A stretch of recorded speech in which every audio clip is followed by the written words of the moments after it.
इयत्ता 5वी, विषय इंग्रजी, सेतू अभ्यासक्रम, दिवस 19वा आणि टेम्पलेट नंबर 19 म्हणजे ॲक्टिव्हिटी नंबर 19.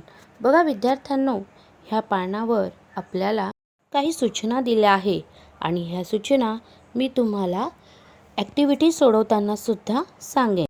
ह्यात महत्त्वाची गोष्ट अशी आहे, आपल्याला एक कृती करायची आहे आणि या कृतीचं नाव आहे यू रीड आय राईट, म्हणजे तुम्ही वाचा मी लिहितो. या ठिकाणी मी तुम्हाला एक गोष्ट सांगणार आहे. गोष्ट वाचताना ती तुम्ही माझ्या मागोमागसुद्धा वाचायची आहे आणि वाचता वाचता ज्या काही रिकाम्या जागा तुम्हाला दिसतील त्या तुम्हाला भरवून काढायच्या आहे. चला तर मग आपण गोष्ट वाचूया. अरे, या गोष्टीचं चित्र पाहिल्यावर आपल्याला लक्षातच येते की लहानपणापासून आपण ही गोष्ट ऐकलेली आहे. तहानलेला कावळा. या ठिकाणी ही गोष्ट इंग्रजीमध्ये दिलेली आहे. आता मी ही गोष्ट वाचते. वाचताना जी रिकाम्या जागेचा शब्द मी बोलेल तो पटकन तुम्हाला त्या ठिकाणी लिहायचा आहे. बघा आता मी गोष्ट वाचायला सुरुवात करते. Once upon a time. माझ्या मागेही तुम्हाला म्हणायचं आहे. म्हणा, once upon a time there was a crow.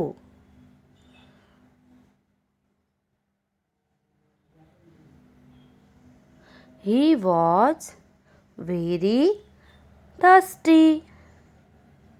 बघा मग ह्या ठिकाणी मी कोणता शब्द भरलाय, पटकन तो तुम्हीही तुमच्या वहीमध्ये लिहून घ्या. He flew here and there in search of water. He saw a pot in the garden. बघा आता ह्या गाळ्याला जागी मी कुठला शब्द वाचला तर पॉट. पॉट म्हणजे काय? भांडे. There was a little water in it. आणि त्या भांड्यामध्ये काय होतं? थोडंसंच पाणी होतं. He could not drink it. म्हणजे त्या भांड्यामध्ये पाणी इतकं कमी होतं की तो ते पाणी पिऊ शकत नव्हता. मग बघा, he thought of a plan. त्यांनी मग एक योजना आखली. He put some stones into it. मग त्यांनी काय केलं त्या ठिकाणी? बघा आपल्याला दिसत आहे चित्रात पण स्टोन्स काय केले? खडे त्या पॉटमध्ये टाकले. The water rose up. मग पाणी वरती आलं.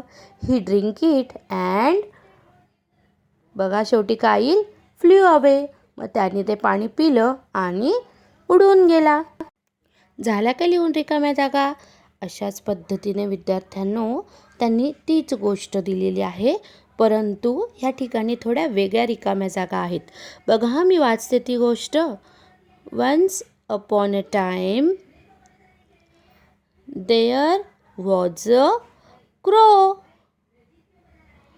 ही वॉज व्हेरी थर्स्टी. मग ह्या ठिकाणी काय येईल रे रिकामी जागा? A crow. He flew here and there in search of water. बघा ह्या ठिकाणी आपण कुठला शब्द लिहिलाय? फ्ल्यू. म्हणजे तो काय करत होता? पाण्याच्या शोधासाठी इकडं तिकडं उडत होता. He saw a pot in the water. मग त्याने काय केलं? एक पाण्याने भरलेला घडा पाहिला. There was little water in it. त्याच्यामध्ये काय होतं? थोडंसं पाणी होतं. मग ह्या ठिकाणी कुठला शब्द येईल? Little. He could not drink it. परंतु तो ते पाणी पिऊ शकत नव्हता. He thoughts of a plan. मग त्यांनी काय केला? एक योजना आखली. He put some stones into it. The water rose up. मग त्याने त्यात काही खडे टाकले, त्यामुळे पाणी वरती आलं.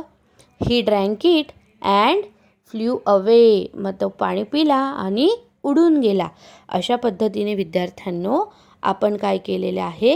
ह्या गाळलेल्या जागा भरल्या आहे. आता आपण पुढील एक गोष्ट पाहूया. Penguins are interesting animals. Penguins are birds with black and white feathers. या ठिकाणी कुठला शब्द लिहिला आपण? ब्लॅक हा शब्द लिहिला. But they are not able to fly. परंतु ते काय करतात रे, उडू शकत नसतात. Their webbed feet help them paddle under water. Penguins do not have teeth. They have a beak with hook and to help catch their prey. Penguins like to eat fish, squid and krill. बघा विद्यार्थ्यांनो, मी पॅसेजमधले सगळे उत्तरं सांगितले आहे. तुम्ही ते पटापट लिहा आणि जर नाहीच एखादं आलं तर खालच्या पॅसेजमधून बघून तुम्ही लिहू शकता. चला पुढे पाहूया. Penguins are interesting animal. Penguins are birds with black and white feathers, but they are not able to fly. Their webbed feet help them paddle under water. Penguins do not have teeth. They have a beak with hooked end to help catch their prey. Penguins like to eat fish, squid and krill. अशा पद्धतीने आपण विद्यार्थ्यांनो हे सर्व पूर्ण केलं आहे. त्यांनी प्रॅक्टिससाठी बघा आपल्याला 2 परिच्छेद दिले आणि दोन्ही परिच्छेदामध्ये काही वाक्य त्यांनी काय केलेली आहे, गाळलेली आहे. चला तर मग आपण ती बघूया. मी वाचत असतानाच तुम्ही ती वहीमध्ये लिहून घ्या. My friend's name is Ramesh.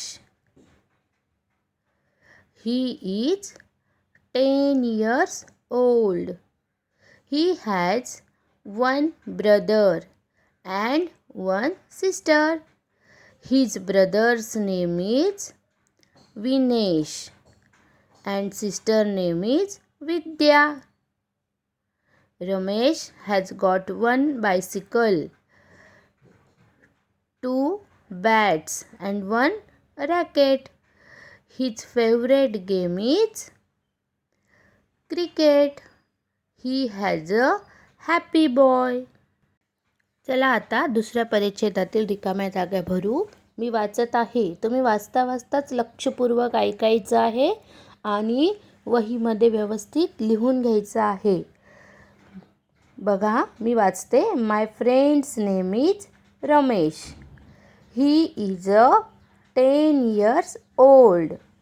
He has one brother and one sister. His brother's name is Vinesh and sister's name is Vidya.